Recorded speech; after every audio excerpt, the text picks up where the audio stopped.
Welcome to our YouTube channel Roopa Naveen vlogs. ಇವತ್ತು ಬುಧವಾರ ಭೀಮ್ನ ಅಮಾವಾಸ್ಯೆ. ಎಲ್ಲರೂ ಮನೆಯಲ್ಲಿ ಭೀಮ್ನ ಅಮಾವಾಸ್ಯೆ ಪೂಜೆ ಮಾಡ್ತಾರೆ. ಗಂಡನ ಪಾದ ಎಲ್ಲ ತೊಳೆದು ಭೀಮ್ನ ಅಮಾವಾಸ್ಯೆ ಬಗ್ಗೆ ವ್ರತ ಹೇಗೆ ಮಾಡೋದು ಅಂತ ಹೇಳ್ತೀನಿ, ಕೊನೆವರೆಗೂ ನೋಡಿ. ಇವಾಗ ಸ್ವಲ್ಪ ಪೂಜೆ ಮಾಡೋದೆಲ್ಲ ಇದೆ. ಭೀಮ್ನ ಅಮಾವಾಸ್ಯೆಗಂತೂ ಗೌರ್ಮೆಂಟ್ ರಜಾ ಇಲ್ಲ. ಸೊ ನಮ್ಮ ಮನೆಯವರು ಬೆಳಗ್ಗೆ ಡ್ಯೂಟಿಗೆ 6 ಗಂಟೆಗೆ ಹೋದರು. ಸೊ ಅವ್ರು ಹೋದ್ಮೇಲೆ ನಾನು ಎಂದಿನಂತೆ ಕೆಲಸ ಮಾಡಲೇಬೇಕಲ್ವ. ಇವತ್ತು ಅಮಾವಾಸ್ಯೆ ಅಲ್ವಾ, ಸ್ವಲ್ಪ ಶ್ರದ್ಧೆ ಭಕ್ತಿಯಿಂದ ನೀಟಾಗೆಲ್ಲ ನೆಲ ತೊಳೆದು ಪೂಜೆ ಸಾಮಾನೆಲ್ಲ ತೊಳ್ಕೊಂಡು ನೀಟಾಗೆ ವಾರ ಮಾಡಬೇಕು. ಇದು ಮಳೆಗಾಲನೂ ಅಲ್ಲ, ಬೇಸಿಗೆ ಕಾಲನೂ ಅಲ್ಲ. ಆಷಾಢದಲ್ಲಿ ಮಳೆ ಬರುತ್ತೆ ಕಣ್ರಿ. ಅದೇನೋ ಗೊತ್ತಿಲ್ಲ, ದಿನಾ ಮಳೆ ಬರುತ್ತೆ. ನೋಡಿದ್ರಲ್ಲ ಮೊನ್ನೆ ನನ್ನ ಆ್ಯನಿವರ್ಸರಿ ದಿನ ಎಲ್ಲರೂ ಆ ಗಜ್ಜಿ ಬಿಜಿ ಮಳೆಯಲ್ಲಿ ಬಂದರು ಪಾಪ. ಇನ್ನು ಗೊತ್ತಲ್ವಾ, ಇವತ್ತು ಸ್ವಲ್ಪ ಬಿಸಿಲಿದೆ. ಸೊ ಮಳೆ ಏನೂ ಇಲ್ಲ. ಈಗ ಹೊರ್ಗಡೆ ನಾನು ತುಳಸಿ ಕಟ್ಟೆ ಎಲ್ಲ ಅಲಂಕಾರ ಮಾಡ್ತಾಯಿದ್ದೀನಿ. ಬಟ್ಟಿಟ್ಟು ಅದಕ್ಕೆ ರಂಗೋಲಿ ಬಿಟ್ಟು ನೋಡಿ, ಸಿಂಪಲಾಗಿ ಒಂದು ರಂಗೋಲಿ ಬಿಟ್ಟಿದ್ದೀನಿ. ನಮ್ಮ ಮನೆಯವರು ಬೆಳಗ್ಗೆ ಡ್ಯೂಟಿಗೆ ಹೋಗಿರೋದು, ಅವ್ರು ಬರೋದೇ ಸಂಜೆ 6 ಗಂಟೆಗೆ. ಅಲ್ಲೇವರೆಗೂ ನಾನು ಈ ಕೆಲಸಗಳೆಲ್ಲ ಮಾಡಿಕೊಂಡು ಬೆಳಗ್ಗೆನೇ ಎಲ್ಲ ಪೂಜೆ ಎಲ್ಲ ಮುಗಿಸ್ಕೊಂಬಿಟ್ಟೆ. ಬೆಳಗ್ಗೆನೇ ಎಲ್ಲ ಪೂಜೆ ಬೇಗ ಆದರೆ ಸಂಜೆ ಅಡುಗೆ ಮಾಡ್ಕೊಂಬಿಟ್ಟು ಆಮೇಲೆ ಅವ್ರು ಬಂದಾಗ ಪೂಜೆ ಮಾಡೋಕ್ಕೆ ಟೈಮ್ ಎಲ್ಲ ಸರಿ ಹೋಗುತ್ತೆ. ನಾನೀಗ ಪೂಜೆ ಮಾಡ್ತಿದ್ದೀನಿ. ಇವತ್ತು ಅಮಾವಾಸ್ಯೆ ಬೇರೆ ಅಲ್ವಾ, ಅದಕ್ಕೋಸ್ಕರ ನಿಂಬೆಹಣ್ಣು ಬೇರೆ ಕೊಯ್ದಿಡಬೇಕು, ಬಾಗಿಲಿಗೆ ದೃಷ್ಟಿ ತೆಗೆದು. ಯಾರೂ ಇರಲ್ಲ ಮನೇಲಿ, ಒಬ್ಬರೇ ನೆಮ್ಮದಿಯಾಗಿ ಪೂಜೆ ಮಾಡೋದೇ ಒಂಥರ ಖುಷಿ. ಯಾರಾದರೂ ಇದ್ಬಿಟ್ರೆ ಬರೀ ನೆಲ ತೊಳೆದಾಗ ತುಳಿಯೋದು ಇದೆಲ್ಲ ಮಾಡ್ತಾರೆ. ನಾನು ಒಬ್ಬಳೇ ಇದ್ದಾಗ ಎಲ್ಲ ನೀಟಾಗೆಲ್ಲ ವಾರ ಮಾಡಿ ಪೂಜೆ ಮಾಡ್ತೀನಿ. ಇವಾಗ ನಾನು ದೇವರಿಗೆ ಪೂಜೆ ಮಾಡ್ತಾಯಿದ್ದೀನಿ.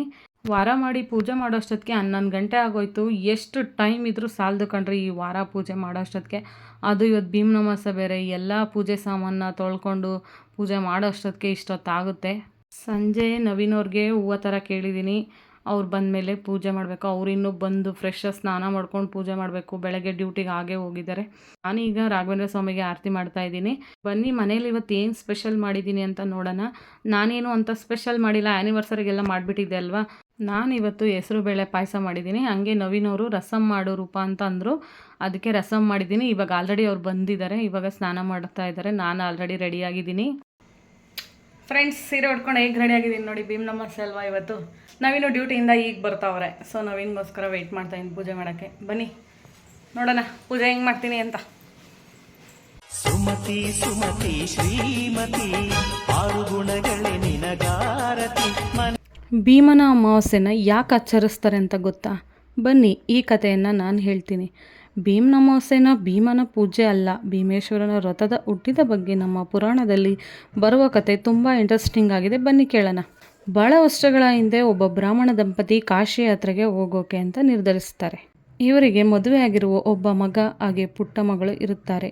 ಕಾಶಿಗೆ ಹೋಗೋಕೆ ಮುಂಚೆ ಮಗ ಸೊಸೆ ಹತ್ತಿರ, ನಾವು ಕಾಶಿಯಿಂದ ವಾಪಸ್ ಬಂದಿಲ್ಲ ಅಂದರೆ ಆ ಪುಟ್ಟ ಮಗಳನ್ನು ನೀವೇ ಸ್ವಂತ ಮಗಳ ಹಾಗೆ ನೋಡಿಕೊಳ್ಳಬೇಕು, ವಯಸ್ಸಿಗೆ ಬಂದ ಅವಳಿಗೆ ಮದುವೆ ಮಾಡಬೇಕು ಎಂದು ಹೇಳಿ ಹೊರಡುತ್ತಾರೆ. ಎಷ್ಟೇ ವರ್ಷ ಆದರೂ ಆ ದಂಪತಿ ಕಾಶಿಯಿಂದ ಹಿಂತಿರುಗಲಿಲ್ಲ. ಆ ಹುಡುಗಿ ಬೆಳೆದು ದೊಡ್ಡವಳು ಆಗುತ್ತಾಳೆ. ತನ್ನ ಅಣ್ಣ ಅತ್ತಿಗೆ ಇವಳ ಮೇಲೆ ಯಾವುದೇ ರೀತಿ ಪ್ರೀತಿ ಕಾಳಜಿ ಇರುವುದಿಲ್ಲ. ಅದೇ ಸಮಯಕ್ಕೆ ಒಂದು ರಾಜ್ಯದ ಯುವರಾಜ ಮದುವೆ ಆಗುವ ಕೆಲವು ಕ್ಷಣದ ಮುಂಚೆ ಅಕಾಲ ಮರಣವನ್ನು ಹೊಂದುತ್ತಾನೆ. ಆ ರಾಜ ಮನೆತನದವರು ಅಂತಿಮ ಸಂಸ್ಕಾರಕ್ಕೂ ಮೊದಲು ಮದುವೆಯನ್ನು ಪೂರ್ಣಗೊಳಿಸಬೇಕು ಅಂತ ನಿರ್ಧರಿಸುತ್ತಾರೆ. ಆಗ ಈತನನ್ನು ಮದುವೆ ಆಗುವವರಿಗೆ ಅಪಾರ ಸಂಪತ್ತನ್ನು ನೀಡುವುದಾಗಿ ಘೋಷಿಸುತ್ತಾರೆ. ಇತ್ತ ಇದನ್ನು ಕೇಳಿದ ಅಣ್ಣ ದುಡ್ಡಿನ ದುರಾಸೆಗೆ ಬಿದ್ದು ತಂಗಿಯನ್ನು ಆ ಮೃತದೇಹದ ಜೊತೆಗೆ ಮದುವೆಯನ್ನು ಮಾಡುತ್ತಾನೆ. ಏನು ತಿಳಿಯದ ಅಮಾಯಕಿ ಹುಡುಗಿ ಮದುವೆಯಾದ ತಕ್ಷಣ ಅಂತಿಮ ಯಾತ್ರೆ ನಡೆಯುತ್ತೆ. ಅದು ಅಮಾವಾಸ್ಯೆಯ ರಾತ್ರಿ. ಭಗೀರಥ ನದಿಯ ದಡದಲ್ಲಿ ಚಿತೆಗೆ ಸಿದ್ಧತೆ ನಡೆಯುವಷ್ಟರಲ್ಲಿ ಜೋರಾಗಿ ಸಿಡಿಲು ಗುಡುಗು ಬಂದು ಧಾರಾಕಾರವಾಗಿ ಮಳೆ ಸುರಿಯುತ್ತದೆ. ಎಲ್ಲರೂ ಮಳೆಗೆ ಓಡಿ ಹೋಗುತ್ತಾರೆ. ಹುಡುಗಿ ಮಾತ್ರ ತನ್ನ ಗಂಡನ ಮೃತದೇಹದ ಪಕ್ಕ ಕುಳಿತು ಜೋರಾಗಿ ಅಳುತ್ತಿರುತ್ತಾಳೆ. ಅಷ್ಟರಲ್ಲಿ ಅಲ್ಲೇ ವೃದ್ಧ ದಂಪತಿ ಆ ಹುಡುಗಿಯನ್ನು ಕೇಳ್ತಾರೆ, ಮಗಳೇ, ಈ ಕತ್ತಲ ರಾತ್ರಿಯಲ್ಲಿ ಇಲ್ಲಿ ಒಬ್ಬಳೇ ಯಾಕೆ ಕುಳಿತಿದ್ದೀಯಾ, ಏನಾಯಿತು ಅಂತ ಕೇಳ್ತಾರೆ. ಆಗ ಆ ಹೆಣ್ಣು ಮಗಳು ತನ್ನ ಬದುಕಿನ ನೋವನ್ನು ಹೇಳಿಕೊಳ್ಳುತ್ತಾಳೆ. ಆ ಕ್ಷಣದಲ್ಲಿ ಆ ವೃದ್ಧ ದಂಪತಿಗಳು ದಿವ್ಯ ಸ್ವರೂಪವನ್ನು ತೋರುತ್ತಾರೆ. ಅವರು ಸಾಕ್ಷಾತ್ ಪರಮಶಿವ ಹಾಗೂ ಪಾರ್ವತಿ ದೇವಿ ಆಗಿರುತ್ತಾರೆ. ಅವರು ಆ ಹುಡುಗಿಗೆ ಜ್ಯೋತಿರ್ಭೀಮೇಶ್ವರ ಪೂಜೆಯನ್ನು ಮಾಡು ಎಂದು ವಿಧಾನವನ್ನು ಹೇಳಿಕೊಡುತ್ತಾರೆ.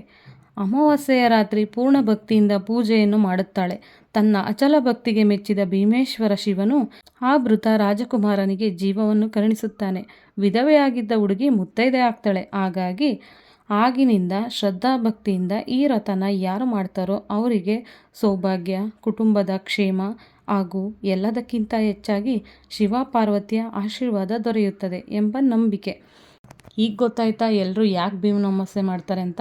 ಸೊ ಈ ವರ್ಷ ಯಾರೆಲ್ಲ ಭೀಮನ ಅಮಾವಾಸ್ಯೆನ ಮಿಸ್ ಮಾಡ್ಕೊಂಡಿದ್ದೀರೋ ಮುಂದಿನ ವರ್ಷ ಭೀಮನ ಅಮಾವಾಸ್ಯೆನ ಎಲ್ಲರೂ ಮಾಡಿ ಆಯಿತಾ.